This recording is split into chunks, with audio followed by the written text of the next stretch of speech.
Hello, everyone. Welcome to Unapologetic Radio, where I share my thoughts and opinions on things that are happening. Remember that, please. If you do not like my show, please move on. If you like my show, hit the like button and subscribe so that you get the notifications of all new shows. And don't forget to tell your family and friends about Unapologetic Radio.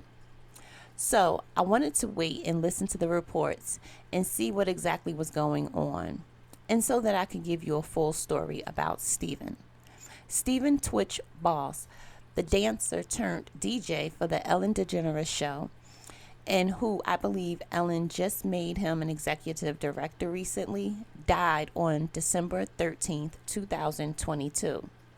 Stephen Twitch Boss, the dancing DJ on the Ellen DeGeneres show, was a former contestant on So You Think You Can Dance. His wife, Allison Hoker Boss, whom he met on the show, confirmed the death in a statement but did not provide further details. His wife posted, "Stephen lifted up every room he stepped into. He valued family, friends, and community above all else, and leading with love and light was everything to him. He was the backbone to our family, the best husband and father, and an inspiration to his fans. To say he left a legacy would be an understatement, and his positive impact will continue to be felt." She continued, "I am certain there won't be a day that goes by that we won't honor his memory. Stephen, we love you, we miss you, and I will always save the last dance for you," she concluded. Boss is survived by his wife, Allison, and his children, Wesley, Maddox, and Zaya. Hit the like button and subscribe. If you would like to support my channel, my Cash App is in the description below. Twitch and his wife was married in December of 2013, 9 years ago. He adopted Allison's daughter, Wesley, that was from another man, and they had 2 more children together, a son, Maddox, in 2016, and their daughter, Zaya, in 2019. They just celebrated Zion's birthday, November 6th, and a few weeks later, they appeared on the Jennifer Hudson show where they expressed they wanted to have more kids. He was also talking with Allison about the kids getting older and who was going to teach the oldest daughter, Wesley, how to drive. That isn't the talk of a person that wanted to end their life, is it? What is so disturbing is that 4 days before he took his life, him and his wife celebrated their 9th year anniversary. There was completely no indication that he was struggling. These last few weeks, he has been having celebrations after celebrations after celebrations.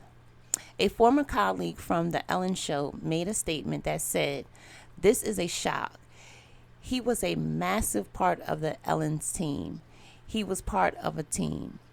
Ellen and Twitch were very close. Twitch started on Ellen's show in 2014. In 2020, after Ellen received backlash for having a toxic work environment, she placed Twitch as the executive director of her show.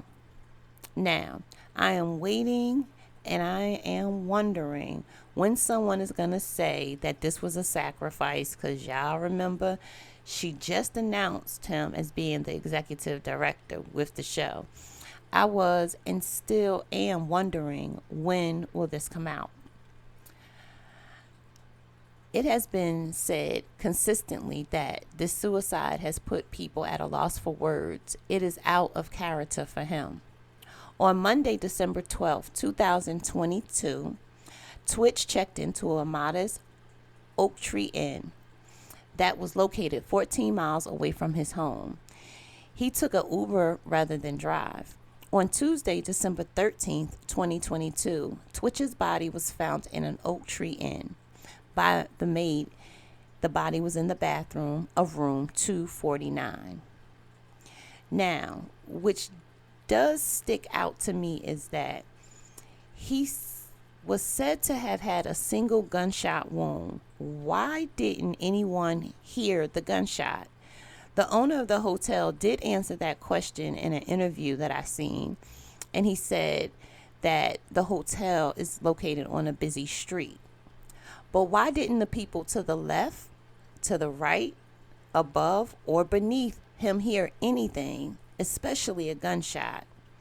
We got to be more tuned in to the people that are in our surroundings. Kind of like Allison, less than 24 hours, she was on it. Allison went to the police less than 24 hours now to report her husband missing. While the police was accompanying her back home to search the house for clues, they received a phone call from a hotel about a body being found.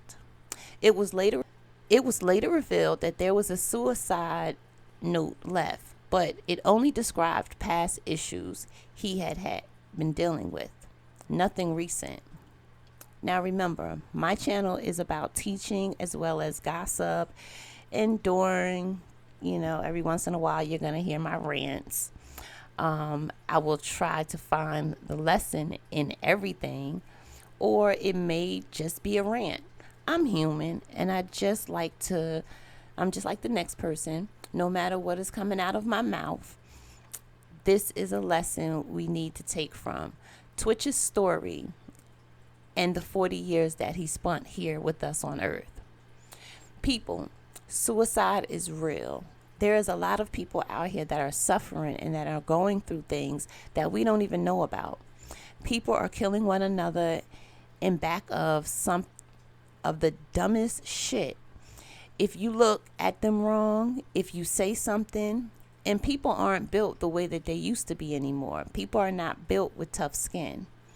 Everyone doesn't have thick skin and does bounce back off of stuff so easily. This is hurting everyone's hurting. Females, males, or a child. No one is excluded from this. Look at the increase in suicides with children and the suicides that are being committed by children at that. Twitch death will always be a mystery because there was no signs. To be honest, suicide never makes sense because the person is no longer here to answer those questions. Pay very close attention to the people with the biggest smiles because that's the first sign. Yes, I'm going to be the first one to say it because no one else wants to talk about signs. But the first sign is someone smiling. We have to recognize these signs. These people have the saddest hearts. We as people work on physical appearance more than we work on our mental. And this goes for everyone, both in all sexes. It's way too many sexes to name, and I don't want to leave anyone out because this applies to everyone. So I challenge you to do a welfare check. Check on someone, especially those smiling all the time, no matter what their sex is or what they want to identify with. Suicide is like a stray bullet. It doesn't discriminate. Well, thank you guys for your support. If you would like to support my channel, my Cash App is in the description below. Please like, subscribe, and share this video. And tell your family, friends, and coworkers all about Unapologetic Radio. Until next time, be blessed.